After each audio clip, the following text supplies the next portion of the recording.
뉴스를 배달해드립니다. YTN 뉴스라이더. 오늘의 정치권 이슈는 박수현 전 청와대 국민소통수석과 함께 얘기해 보겠습니다. 안녕하십니까? 예, 안녕하십니까? 네, 너무 오랜만에 뵙습니다. 예, 제가 청와대를 퇴직하고 지금 이제 2달 지났죠. 2달 만에 서울 올라왔습니다. 아유, 어떻게 올라오셨어요? 아침 일찍부터? 매일 아침에 공주에서 새벽에 일어나서 네. 택시 타고 오송역에서 KTX 타고 서울역에서 택시 타고 YTN에 도착했습니다. 예, 멀리서 아침 일찍부터 나와주셔가지고 너무 감사드립니다. 아닙니다. 우리 YTN 시청자 여러분들 뵙고 싶어서 마음이 좀 현재 설레기도 합니다. 아유, 그러셨군요. 네네. 네, 그러면 오늘 이 마음 담아서요. 정치권 이슈 또 잘 배달해 드리도록 하겠습니다. 일단 이게 어제부터요. 주요 이슈로 다뤄지고 있는 소식입니다. 국정원이 박지원 전 국정원장 그리고 서훈 전 국정원장을 고발했습니다. 박지원 전 원장 같은 경우는 서해 공무원 피격 사건 관련해서 첩보 관련 보고서를 무단 삭제한 혐의를 받고 있고요. 그리고 서훈 전 원장 같은 경우에는 탈북어민 북송 사건과 관련해서 합동 조사를 강제로 조기에 종료시켰다 이런 혐의를 받고 있거든요. 이게 국정원이 전 원장을 고발했다. 이거 참 이례적인 일 아닙니까?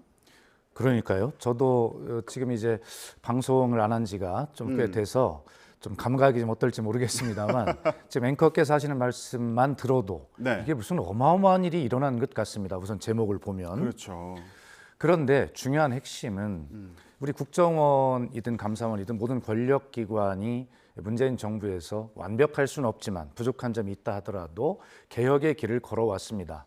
박지원 전 국정원장이 전 국민 앞에서 국정원 개혁의 완결이다라고 발표했던 모습이 선하지 않습니까? 네. 과거에 어떤 정권의 기관에서 국민의 기관으로 거듭나야 된다라고 하는 그런 과정들을 거쳐왔는데 그렇게 변화했던 기관들이 다시 어떤 국민의 기관에서 이 정권의 기관으로 다시 가는 것은 아닌가라고 하는 이런 걱정이 들고요. 네. 또 예를 들어서 정권이 바뀌었을 뿐인데 같은 사안을 가지고 어떻게 스스로 했던 일들을 뒤집을 수 있는가? 이것은 자가당착 아닙니까? 자기 모순 아닙니까? 네. 그래서 지금 국민은 사실 그 세계적인 공급망과 물류의 차질 이런 것 때문에 고물가, 그다음에 환율이 상승, 이런 여러 가지 경제적 문제 때문에 고통을 받고 있는데 지금 온 언론을 장식하고 있는 뉴스들을 보면 대개 전 정부에서 있었던 일을 많이 뒤집고 파헤치고 이러한 일들을 하고 있는 것을 보면서 국민께서 어떤 생각을 하실까 이런 생각을 저는 하게 되는데 예. 기왕에 제기된 문제니까 차차 밝혀지겠지만 제기된 것을 정확하게 밝혀 나가기를 바랍니다. 그러면 현재 지금 이야기하고 있는 이러한 일들이 과연 어떤 내용이고 어떤 의도에서 이런 것들이 이루어지고 있는지를 정확하게 밝혀질 것이다. 저는 그렇게 생각을 합니다. 예.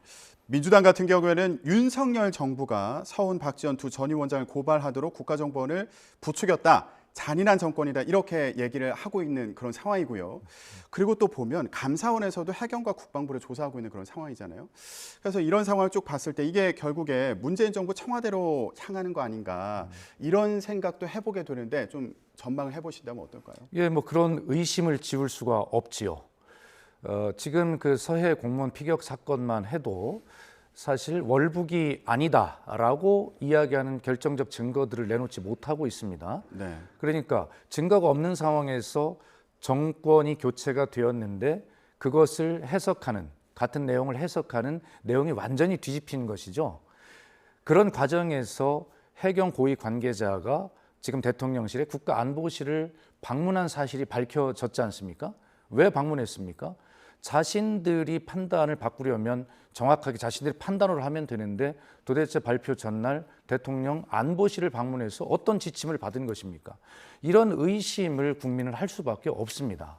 그렇기 때문에 지금 하고 있는 일이 또 역사는 반복이 되는 것인데 머지않아 또 어떤 정말 정권의 입맛에 맞는 일들이 어떤 절차와 시스템에 의하지 않고 이루어져 있는지를 또 부메랑으로 돌아올 그런 어떤 결과도 명심해야 한다고 생각합니다. 네.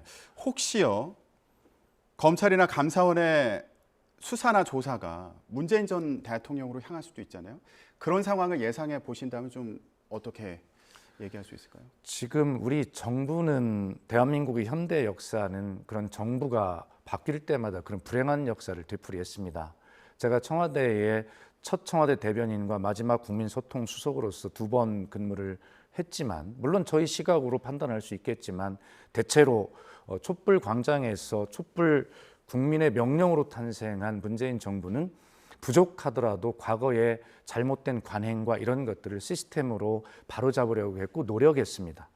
그런 것들이 통째로 부정이 되고 결과적으로 불행한 역사를 되풀이하려는 듯한 이런 어떤 모습들을 보면서 매우 안타깝다는 생각을 하고 다만 우리 국민 여러분께서는 함께 믿으셨으면 좋겠는 것이 있는데 어떤 정부든 공과가 다 있게 마련인데 대한민국의 국민에 의해서 대통령으로 선출이 되고 정권을 잡은 이상 국민의 생명과 안전을 보유하고 국가를 보유하는 이러한 많은 책임들을 기본적으로 다하기 위해서 노력할 수밖에 없습니다.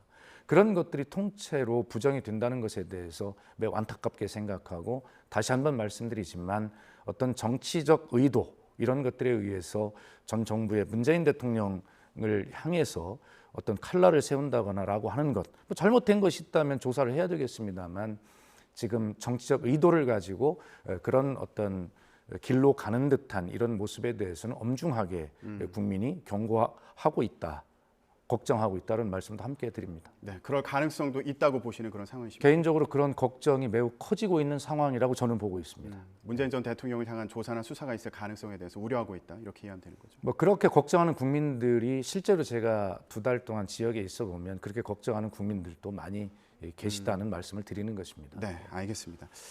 자, 또 최근에 논란이 되고 있는 것 중에 하나가요. 전 정부 인사들과 관련한 여권의 공세가 거센 상황이거든요. 이와 관련해서 소득주도 성장의 설계자 홍장표 KDI 원장이 사퇴 의사를 밝혔습니다. 자, 한덕수 국무총리와 또 새 정부 사퇴 압박에 대해서 공개 반발을 하면서 사퇴 의사를 밝힌 상황인데 이 부분은 좀 어떻게 보셨어요? 예, 뭐 여러 해석이 있을 수 있고요.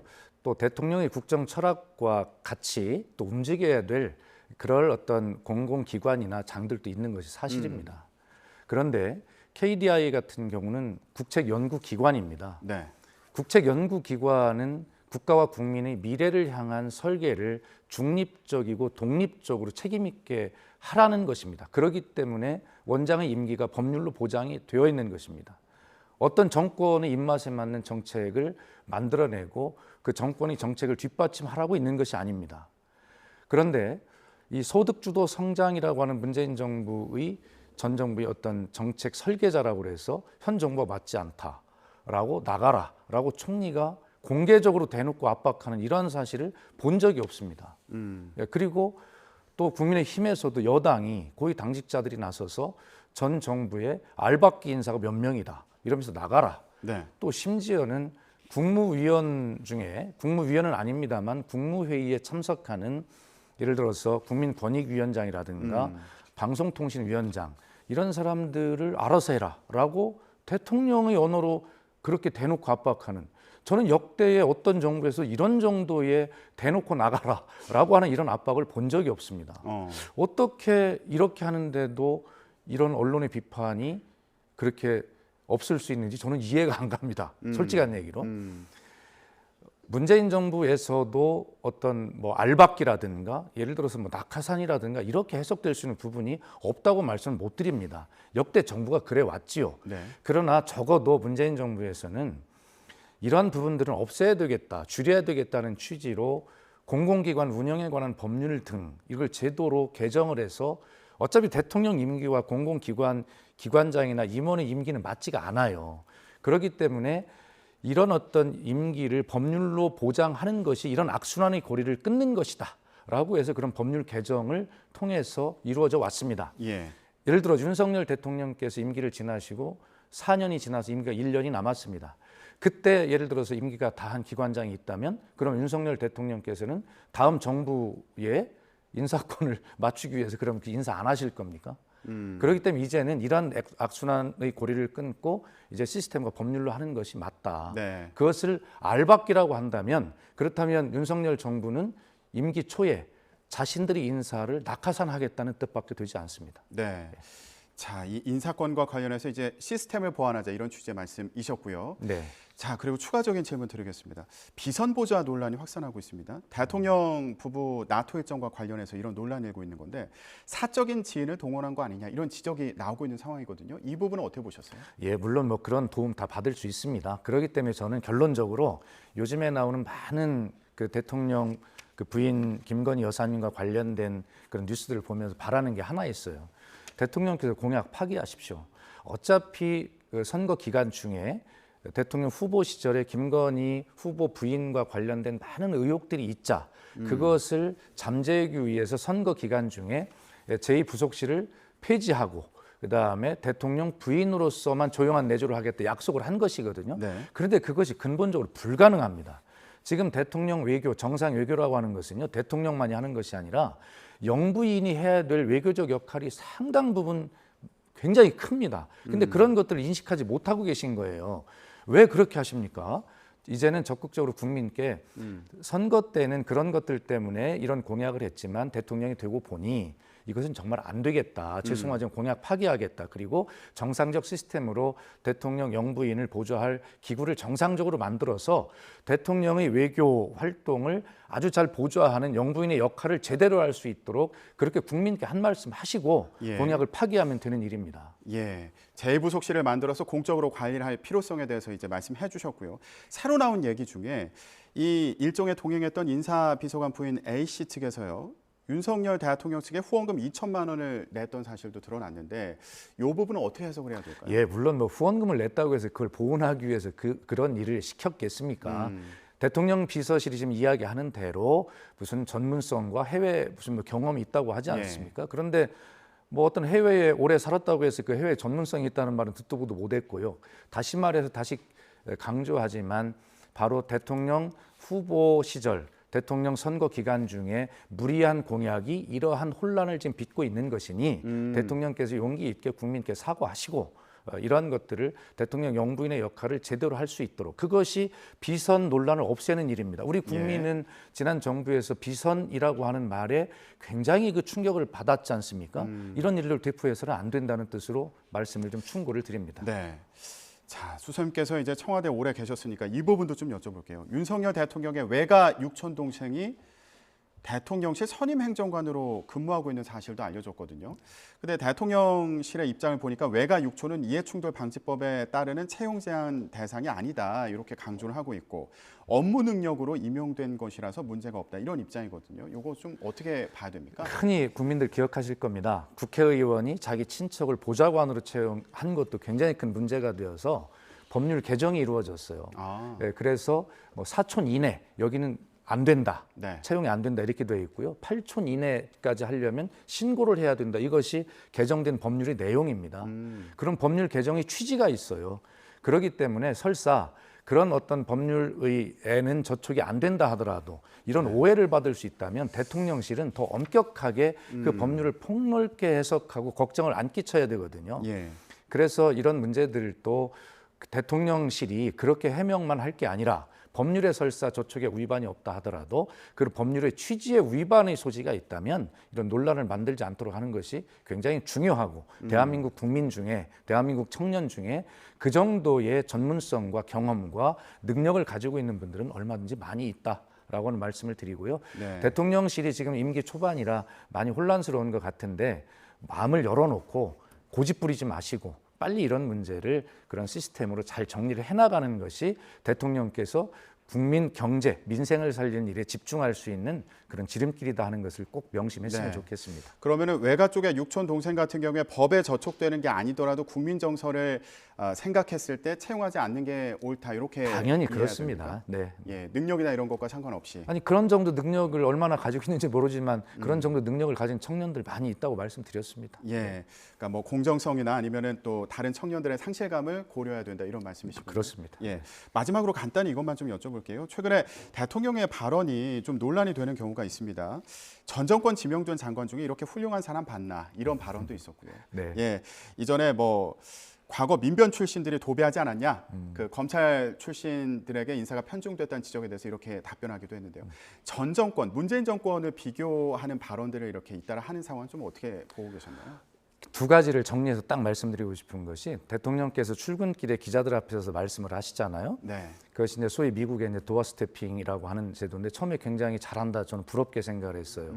그러면서도 걱정이 되는 것이 어떻게 저를 매일 하시려고 하지? 말씀에 실수가 있을 텐데라고 하시는데 우선 첫째는 그 도어 스태핑의 형식만 어떤 차용할 것이 아니라 그 본질적인 내용도 국민과 진짜 소통할 수 있도록 대통령께서 준비를 잘 하셨으면 좋겠다 이런 말씀을 드리고요. 예.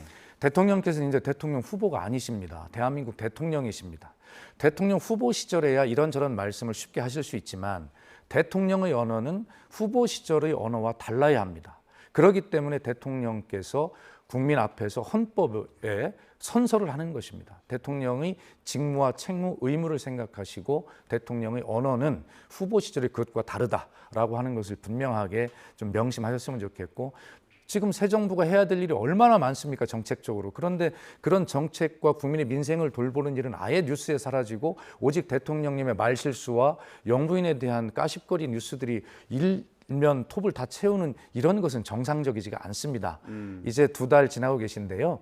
시간이 있습니다. 빨리 바로 잡아서 대통령 본연의 그런 업무에 충실할 수 있도록 그렇게 하시는 것이 저는 성공한 대통령으로 또 국민을 위하는 대통령으로 남는 길이다 이렇게 충고를 꼭 드리고 싶습니다. 지금까지는 국민께서 이해를 해주실 수도 있을 것입니다. 그러나 앞으로 시간이 좀 지나면 이 자체가 아마 이해가 안 될 것이고 대통령의 국정 운영에 부담이 되는 요소가 될 것이라고 저는 그렇게 생각하고 있습니다. 네, 알겠습니다.